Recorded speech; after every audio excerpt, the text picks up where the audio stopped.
It's been a pretty big year, so you've got a few festivals left, I guess, and then you're off to the US, Europe, and then there's that massive arena tour where you're supporting the Arctic Monkeys. Yes.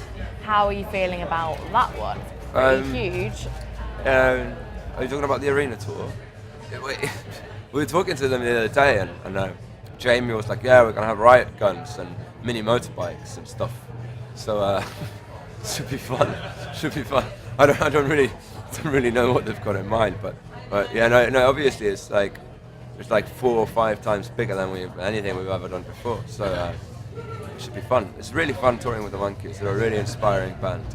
They really are. Yeah. Cool.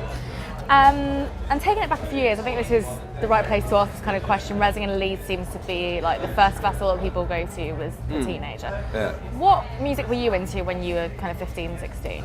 I was really into 15, 16. I went from sort of like being a bedroom hip hop producer into buying buying Nevermind. And Nevermind sort of like it was like obviously not when it came out, but like it was years later. But and that's sort of like I don't know. I was listening to a lot of sort of Converge and Dillinger Escape Plan and sort of like quite sort of harsh stuff.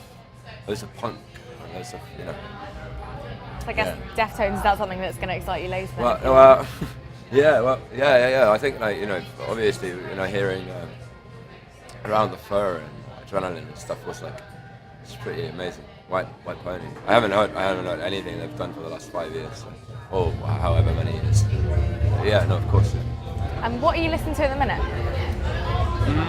Of like new stuff, or like in general. I'm listening to a lot of sort of French dark wave stuff. Do you know like bands like Casino Music and Ruth, and like really sort of weird, sort of like it's essentially like the invention of the synthesizer in like in sort of punk relation. It's really fucking amazing music. Like I'm listening to a lot of that sort of new stuff.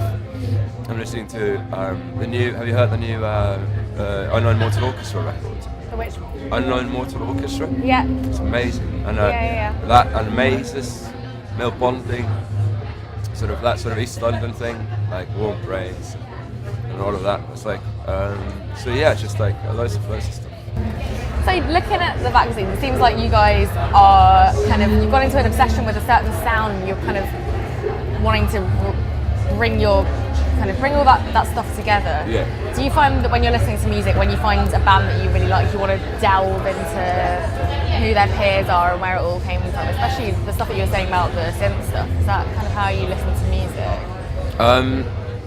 I listen to music that excites me, and like I think like it's a lot of people that sort of as soon as they start sort of making music themselves, that sort of lose the ability to be able to listen to music as a whole and enjoy to enjoy it as it is, and sort of start delving too much into like intricacies instead of just enjoying it. And I've still got that ability to be able to just sit back and enjoy it. So I don't really think of music in context. I don't really, I don't listen to, the new Horrors record and think about all of the stuff that they've been listening to. I don't really think about it that way. But obviously, sort of put the effort every once in a while. When you hear something, you kind of go, yeah, you want to know where it comes from. I really want to know where that Unknown Mortal Orchestra record comes from. It's just like the guitars are just unbelievable. Yeah. And your favourite bands, are they bands who have, I guess, maybe this is kind of a false lead, but bands who have changed their sound hugely as they've gone along, or is it bands that have really kind of honed in on something and developed on that? I don't really know. No. I'm quite fond of people that have like an ethos and sort of stick quite sort of nicely to their ethos, such as Deftones. This festival, I guess. Such as this festival, really. Such as this festival. Over years and years and years. Exactly. Right? Exactly, yeah.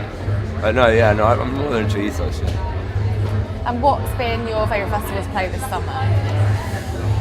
It's a really difficult question. Like it sounds like such a simple question, but like Glastonbury is the king of festivals. We played the other stage in front of 30,000 people. It was absolutely unbelievable.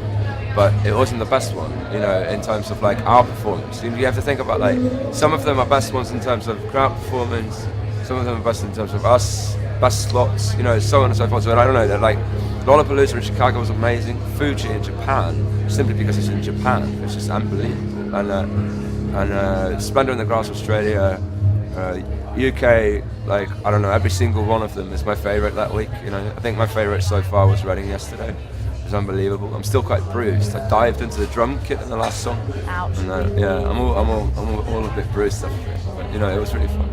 Have you been able to spend the whole weekend at many festivals, or is it been No, not really. just in and out? No, not really. Yeah, I've seen, like, I don't think I've seen anything new. I've seen bands that I've seen 15 times before. You know, because you essentially end up running into the same bands at every single festival, and you always go and check them out because they're just like, you know, acquaintances. You know, so no, I haven't really been able to sort of enjoy it properly, unfortunately.